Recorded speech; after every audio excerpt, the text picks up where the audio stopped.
நான் ஒரு 3 வருஷ வாழ்க்கைய இவனுக்காகவே வாழ்ந்திருக்கேன். 3 வருஷமா இவன் தான் என் உலகம்னு இருந்திருக்கேன். அப்படிப்பட்ட எனக்கு இவன் பண்ண துரோகத்துக்கு இவன் பதில் சொல்லியே தீரணும்.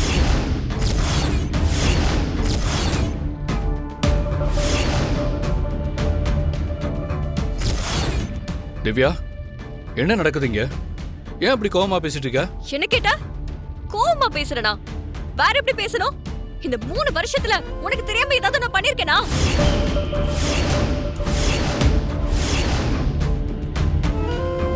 நான் உனக்கு உண்மையா இருந்தேன்.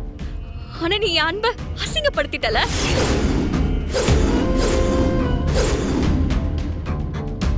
எனக்கு நீ எவ்வளவு பெரிய துரோகம் பண்ணிருக்க. எப்படி திருவுனாலும் என்னை ஏமாத்த முடிஞ்சது? என்னோட மாமா பையனு உன்னை ஆசைப்பட்டா கல்யாணம் பண்ணிக்க நினைச்சேன். இல்லையே, திருன்னு ஒருத்தனோட கேரக்டர் பிடிச்சிருந்தது. மத்தவங்க கிட்ட மரியாதையா பழகுற பழக்கம் எனக்கு பிடிச்சிருந்தது. எல்லாரும் நல்லா இருக்கணும்னு நினைக்கிற அந்த அக்கறை எனக்கு பிடிச்சிருந்தது. இது எல்லாத்துக்கும் மேல காதலிக்கிற பொண்ணுக்கு உண்மையா இருக்கணும்னு நினைச்ச நேர்மை எனக்கு பிடிச்சிருந்தது. ஆனா நீ உண்மையாவே நேர்மையானவன் கிடையாது. இவ்ளோ நாள் என்கிட்ட பழகின எல்லாமே நடிப்பு தானே.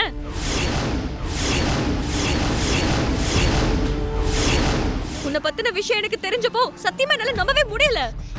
ஆனா உண்மையை யாராலையும் மறைக்க முடியாது. உன் விஷயம் இப்ப வெளிச்சத்துக்கு வந்துருச்சுல.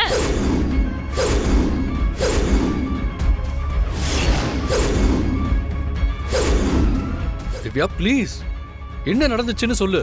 எனக்கு சத்தியமா ஒண்ணுமே புரியல. நீ எதுக்கு இப்ப இவ்வளவு டென்ஷனா கோவமா பேசிட்டு இருக்க? அப்படி என்னதான் நடந்துச்சு? இன்னும் என்ன நடக்கணும்? எல்லாமே நல்லபடியா நடத்திட்டியே. ஒரு அப்பாவி பொண்ணோட வாழ்க்கை கெடுத்தது பத்தாம ஏன் வாழ்க்கையவும் கெடுக்க பாக்குற?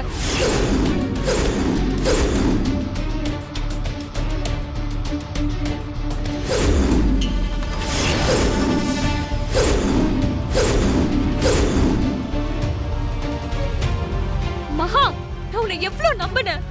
என் சொந்த தங்கச்சி மாதிரி தானே பார்த்தேன். என் அம்மா உன்னை பிடிக்கலன்னு சொன்னப்ப கூட நான் உன்னை விடாம புடிச்சுக்கிட்டு இருந்தேன். எங்க வீட்டுல இருந்தா நீ சந்தோஷமா இருக்க மாட்டேன்னு சொல்லி உன்னை இந்த வீட்டுல கொண்டு வந்து விட்ட. ஆனா அக்கா அக்கான்னு சொல்லிட்டு எனக்கு நீ இவ்ளோ பெரிய துரோகத்தை பண்ணிருக்கே மகா.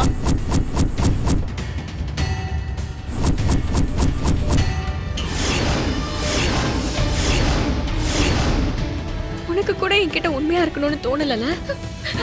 ஐயோ அக்கா, நீங்க நினைக்கிற மாதிரி எல்லாம் எதுவுமே இல்ல. நான் இப்படி எல்லாம் நடக்கும்னு நினைச்சு கூட பார்க்கல. என் சூழ்நிலை என்ன எதுவுமே பேச விடாம கட்டி போட்டுருச்சு. என் குடும்பத்து மூலமா எனக்கு நடந்த பெரிய பிரச்சனையில இருந்து என்ன காப்பாத்ததான் என் கழுத்துல இவர் தாலி கட்டினாரு.